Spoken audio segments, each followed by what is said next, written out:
પ્રકરણ 8 યોજના કે અંધકાર ભાગ પહેલો।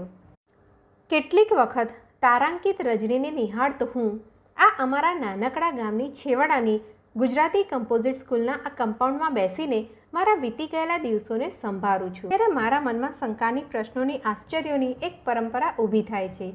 ક્યાં એક મોટા હોદ્દાનો અનિયંત્રિત સત્તા ભોગવતો એવો અધિકારી હું અને ક્યાં આ ભૂખડી બારસ ગામડાની ખાનગી નિશાળના 12 વ્યવસ્થાપકોનો વગર દોકડાનો ખરીદાયેલો ગુલામ જેવો પંતુજી હું। આ બેમાં કયો હું સાચો હતો કે એકે હું ન હતો એનો જ મને હજી પત્તો લાગ્યો નથી। એક સમય એવો હતો જ્યારે મારે ત્યાં 2 ઘોડાની ઘોડાગાડી 24 કલાક ઊભી રહેતી। 2 કલાક સુધી મને મળવા આવનારા બહાર બેઠા પવન ખાતા। કોઈ એવો દિવસ નહીં જ્યારે કોઈ મળનારો ન હોય તો હું નિરાંતે બેસી શકું। એ પણ દિવસ હતો, તે આજ પણ આ દિવસ છે જ્યારે મને મળવા કોઈ કાળો કાગડોય ફરકતો નથી। આખો દિવસ બેઠો હું માખી મારું છું ને રસ્તા ઉપર પડતી બારીમાંથી બહાર જોયા કરું છું કે કોઈના પગ આ બાજુ વળે, પણ કોઈને ભણનારા છોકરા સિવાય બીજા કોઈને માસ્તરમાં શું રસ હોય? 365 દિવસમાં 3 કલાક પણ મારે ત્યાં કોઈ ફરકતું નથી। મને એક ઉર્દૂ બેત યાદ આવે છે। એમાં કવિએ લખ્યું છે કે એવો જમાનો હતો ત્યારે હું એકલો રહેવા માટે મથામણ કરતો। આજ એવો જમાનો છે જ્યારે કોઈ મને 2 ઘડી વાત કરનારો મળે એને માટે હું તલસી રહ્યો છું।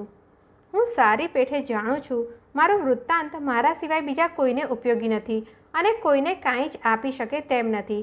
એ મને પોતાને પણ કાંઈ આપે તેમ નથી સિવાય કે અંધકાર। એટલે બીજાને તો એમાંથી શું મળે? છતાં નદી કાંઠે મોટી ઉંમરનો માણસ બેસે તો પણ રેતીમાં લીટા કરે વિના રહી શકતો નથી, તેમ હું પણ 2-4 રેખાઓ આપ્યા વિના રહી શકતો નથી। ભૂતકાળના મહાન નદને હું વહેતો જોઈ રહ્યો છું એટલે કાંઠે જાણે હું બેઠો છું। તે એ વહી જ રહ્યો છે સમય કાલ, એટલે બીજા કશાની ખાતરી નહીં તો છેવટે મને જે એક પ્રશ્ન ઊભો થયો છે કે આમાં કોઈ યોજના છે, અંધકાર છે, અકસ્માત છે કે કેવળ ભ્રમણા છે, એવો પ્રશ્ન કોઈને ઊભો થાય તો પણ ઘણું છે એમ માનીને આ આપું છું। દુનિયાને મળેલું બધું જ્ઞાન છેવટે પ્રશ્નોમાંથી જ આવ્યું નથી? જ્યારે વેવાઈ પક્ષના અમારા જેવા મધ્યમવર્ગી કારકુન સાહેબે પોતાની કન્યાને મેટ્રિકથી આગળ વધારવાની ના પાડી ત્યારે મારા પિતાનો ગુસ્સો હદ વટાવી ગયો। તેમણે તેને બારણે જઈને પોતાની રૂપાની મૂઠવાળી લાકડી ઠપકારતા કહ્યું, અમરજીભાઈ, આ તમને છેલ્લું કહેવા આવ્યો છું હં। છોકરો મારો LLBમાં છે। તમે જો સૂર્યાને આગળ નહીં વધારો તો આજથી તમારા ગોળાનું પાણી હરામ છે। અરે પણ મુરબ્બી, અમરજીએ કહ્યું, તમે એમ કાં ધાંગા થઈ જાઓ? મારી સ્થિતિ તો જુઓ। કોલેજ એટલે વાર્ષિક ₹500 એ તમને ક્યાં ખબર નથી? મારી 50 રૂપડીમાં હું સૂર્યાને કોલેજમાં મોકલવાનો હતો। તે અમે કાંઈ ન જાણીએ મહેતા, અમે તો અમારી વાતને ચોખવટ કરી નાખી। અમે છીએ સંસ્કારી, અમારે ત્યાં સંસ્કાર વિનાનું માણસ એક દી નહીં ચાલે। પછી તમે મને કહેતા નહીં કે તમારી દીકરી દુઃખી થઈ, છોકરાને હું વારવા નહીં જાઉં ને આજના છોકરા? જમાનાએ જે સમજણ ફેલાવી હતી કે ભણતર ને સંસ્કાર પર્યાય જેવા છે ને એકને બદલે બીજું ચાલી શકે અને ભણતર એટલે પરીક્ષા, પરીક્ષાને પરીક્ષા, એનો જ આ જવાબમાં પડઘો હતો। પણ માણસ પોતાના જમાનાનો ઢોલ નથી તો બીજું શું છે? એ જમાનો હતો જ્યારે અમારે ત્યાં એક કન્યાનો ખપ હતો ને 10 કન્યાની અરજીઓ હતી। એમાંથી આ સૂર્યાને મેં પસંદ કરી હતી। એનો બાપ તો આ ઉપકારના બદલામાં ઓછો થઈ ગયો હતો। એણે મૂંગે મોએ પૈસા કરજે લઈને પણ અમને રાજી રાખવા છોકરીને ભણાવે જ રાખી। અમે માન્યું કે અમારે ત્યાં હવે સંસ્કાર આવ્યો, સંસારે માન્યું કે આને ત્યાં બહુ ભણતર આવ્યું, સૂર્યાએ માન્યું કે એણે બાપને જીવતા જીવત ચિતા અગ્નિ આપ્યો, પિતાએ માન્યું કે એનો હાથ ઉપર રહ્યો, મેં માન્યું કે અમારા ઘરનો વટ રહ્યો। ખરી રીતે અમે સૌએ જીવન સમાધાનનું બળ ગુમાવ્યું।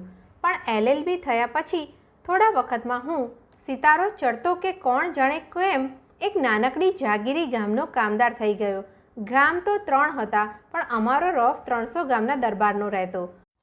ત્યારથી પછી મારી ચડતી થતી જ ગઈ। સૂર્યાના દિલમાં મારા વિશે શું હતું એ જાણવાની મને કોઈ દિવસ જરૂર જણાઈ ન હતી।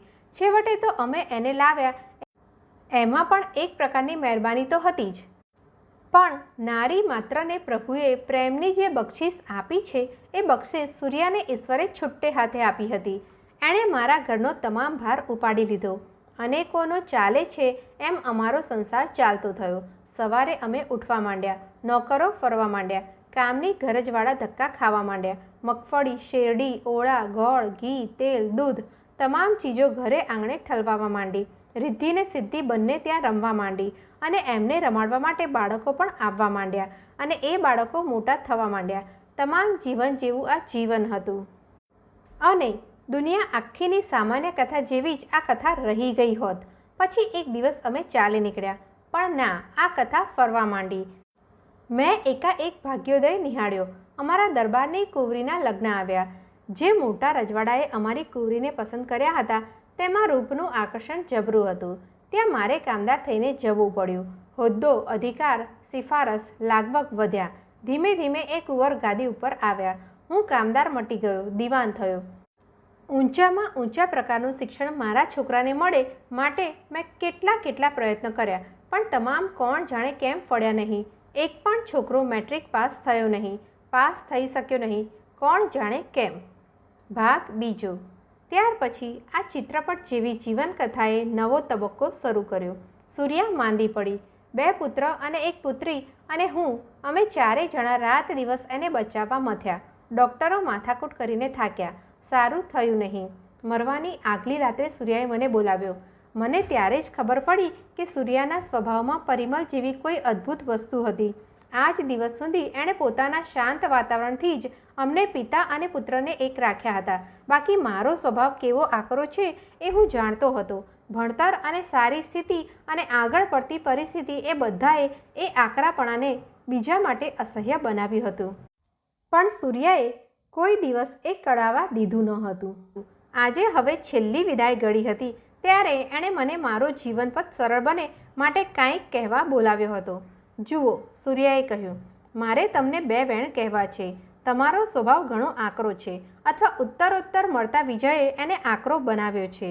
એ ગમે તેમ હોય, પણ છોકરા તમારા કંઈ ભણ્યા નહીં. એના અફસોસે તમે એમનો માણસાઈ સંબંધ તોડી નાખો છો એ ઠીક નથી. આપણે જે દુનિયામાં રહીએ છીએ તેમાં ભણતરનું ખોટું મૂલ્યાંકન સરકારથી માંડીને સાધારણ માણસ સુધી સૌ કરતાં શીખ્યા છીએ. આ ભણતર કે જે ગોખણપટ્ટીનું બીજું નામ છે એને મહત્ત્વ આપનાર આપણે જીવનને એ રીતે જ ગુમાવીએ છીએ. એટલે તમે એ ઘા ભૂલી જઈ કોઈ બીજે ખૂણેથી આ છોકરાના દિલ તપાસો તો એમાંથી કાંઈ ને કાંઈ હજી મળશે. બીજું તમને ખબર છે, તમને પરણવા માટે મેં જે વિદ્યા અભ્યાસ કર્યો તેનો ભાર આજ દિવસ સુધી મારી સાથે હતો. આપણે વિદ્યાના આનંદને નહીં, વિદ્યાના ભારને વેઢારીએ છીએ ને એને વિદ્યા માની રાખીએ છીએ અને એમાં જીવન ગુમાવતા જઈએ છીએ. એ વિદ્યાના ભારે મારા પિતાને જે ભાર આપ્યો તે હજી એના માથા ઉપર છે. માનસો, હજી એમના ઉપર દેવું છે. હે? પણ ત્યારે તું એ વાળી દઈ શકતી હતી. મેં કહ્યું, હવે હું વાળી દઈશ. ના, વાળતા નહીં. તમને ક્યાં ખબર નથી કે આપણા સંસારમાં કેવી ગાંઠ આપણે બાંધી રાખીએ છીએ. પણ તમે એક વસ્તુ માનજો, જો આ છોકરાઓના જીવનમાં તમને રસ હોય તો બીજી કોઈ બાઈ લાવતા નહીં, બસ. સૂર્યા ત્યાર પછી મરણ પામી. અમે પિતા પુત્ર પુત્રી એકલા થઈ રહ્યા. મેં થોડા દિવસ મારા સ્વભાવને કૃત્રિમ રીતે શાંત કર્યો, પણ એનામાં જે પૂર્વાગ્રહ હતો, સમાજે જે ધોરણ બાંધ્યા હતા તે છેવટે આગળ આવ્યા. મેં જેમ વધુ મહેનત કરી તેમ છોકરાઓએ નાપાસ થવામાં પણ વધુ ચીવટ રાખી. પરિણામ વર્ષોના પ્રયત્નને અંતે શૂન્યમાં આવ્યું અને અમારી વચ્ચે અંતર વધ્યું એ નફામાં. હવે અહીં જ મને એક પ્રશ્ન ઊભો થાય છે, આપણી આ મગજની અસમાનતા કોણ પેદા કરે છે? ભવભૂતિએ પણ એ ગાઈ હતી અને આજ આપણે પણ ગાઈએ છીએ. એ જોતાં એ બહુ વખતની વસ્તુ છે, એ ચોક્કસ. એટલા બધા વર્ષો થયા છતાં એમાં કોઈ સમાનતા કોઈ લાવી શક્યો નથી. આટલું બધું છતાં એમાં ફેરફાર થઈ શક્યો નથી ને એમાં ફેરફારની શક્યતા જ નહીં હોય કે વિજ્ઞાન હજી ત્યાં બાલ્યાવસ્થામાં હશે. એ જે હોય તે, અમારી અસમાનતાએ ભયંકર પરિણામ આણ્યું. એક દિવસની વાત છે. હું હવે ઠીક પૈસાદાર હતો, એ બધા જાણતા હતા. છોકરા પણ જાણતા હતા. એમણે માંગણી મૂકી, પૈસા વહેંચી આપો તો અમે અમારો રસ્તો શોધીએ. આમ તો આમ અમારું જીવન કંટાળાજનક થઈ પડશે. મને લાગ્યું કે આમના અનુભવમાં જ્યાં સુધી દુનિયાની મુશ્કેલીઓ નહીં આવે ત્યાં સુધી એ સુધરવાના નથી, મારું માનવાના નથી. મેં પૈસા વહેંચી આપ્યા. છોકરી પરણી સાસરે ગઈ, છોકરા પરણ્યા, સંસાર ચાલ્યો. મને ઘણી વખત થાય છે મારું જીવન ત્યાં પૂરું થઈ ગયું હોત. અમસ્તું પણ માણસ જીવનમાંથી જીવવા સિવાય બીજું કાંઈ મેળવી શક્યો છે ખરો, પણ મારા ભાગ્યમાં વધારે રંગ જોવાનું નિર્માણ હતું. મારા બંને છોકરાઓ ધીમે ધીમે એક પછી એક એવા પગલાં લીધા કે જે કાંઈ એમને મળ્યું હતું તે ખલાસ થઈ ગયું. બીજી કોઈ શક્તિ તો એમની પાસે હતી નહીં. ખૂબી તો આ હતી કે જીવનભર જે માણસે એમને છાયાછત્ર કર્યા હતા એ માણસને લીધે પોતે અશક્ત રહ્યા છે ને આગળ વધી શક્યા નથી એમ એ માનતા થયા. એમની આ માન્યતાને આ નિષ્ફળતાએ દ્વિગુણિત બતાવી. એમને મારો જ દોષ મનમાં વસવા માંડ્યો. નબળી ઈચ્છા શક્તિઓએ માન્યતા વધુ બળવાન થઈ. અમે જુદા હતા. હું મારો રોટલો રડી ખાતો. એ વસ્તુ એમને આકરી લાગવા માંડી એટલે એમણે અનાડી વેળા આદર્યા. મારે નામે ખોટા નામા શરૂ કર્યા. ખોટી વાત વહેતી મૂકી ખોટા રસ્તા શોધવા માંડ્યા. મેં એ ઘર પણ એમને આપી દીધું. નોકરી વ્યવહાર બધું તજી દીધું. કોઈ દૂર દૂરના ગામડામાં એક માસ્તરું શોધી કાઢ્યું. મનમાં એમ આશ્વાસન લીધું કે હવે શાંતિથી અહીં રહેતા હું કાંઈક વિચાર કરતા શીખીશ. પણ મને મોટામાં મોટા વિચાર આ આવતો હતો, આ આખા મેળાપમાં કોઈ યોજના છે? એ પણ એક અકસ્માત છે કે આ બધું કેવળ અંધકાર છે? તારાંકિત રજનીમાં હું બેઠો આ પ્રશ્ન વિચારી રહ્યો. મને એનો પ્રત્યુત્તર ન મળ્યો. ભાગ 3. પણ કુદરતને મારી આ મનની પ્રશ્નવાળાની પણ જાણે કે અદેખાઈ આવી. એક રાત્રે હું શાંત બેઠો આ આખા જીવનક્રમમાં કાંઈ ક્રમ શોધવા પ્રયત્ન કરી રહ્યો હતો ત્યાં મારા ધૂળિયા ઘરના બારણાની સાંકળ ધીમેથી ખખડી. અત્યારે કોણ હશે? અહીં જ્યાં કોઈ નથી આવતું ત્યાં કોણ આવી ચડ્યું હશે? મને આશ્ચર્ય થયું. મેં ઉઠીને ધીમેથી સાંકળ ઉગાડી ફાનસ તેજ કર્યું. ફળીમાં ત્યાં બે નાનકડી બાળાઓ ઊભી હતી. હું તેમની સામે જોઈ રહ્યો. હું આશ્ચર્યમાં ડૂબી ગયો. અરે, હરગોવિંદની છોકરીઓ કે શું? મને મનમાં ધ્રાસકો પડ્યો. ત્યાં તો એ બંને ગળગળ સાદે બોલી ઉઠી, બાપુ, અમે અહીં આવી. મારા બાપુ તો ડૂબી ગયા. હે? ડૂબી ગયો? કોણ? હરગોવિંદ? કેમ કરતા? એણે કૂવો પૂર્યો બાપુ.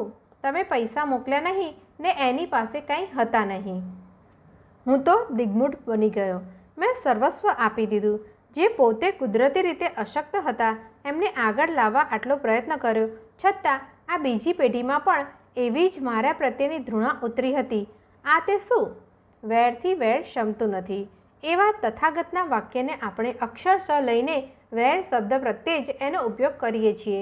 પણ જીવનની તમામ નાની મોટી ક્રિયા એક વાક્ય બોલવા જેટલી પણ કેટલી શુદ્ધિ માંગી લે તેમ છે. એવું વ્યાપક અર્થદર્શન ક્યારે કરશું?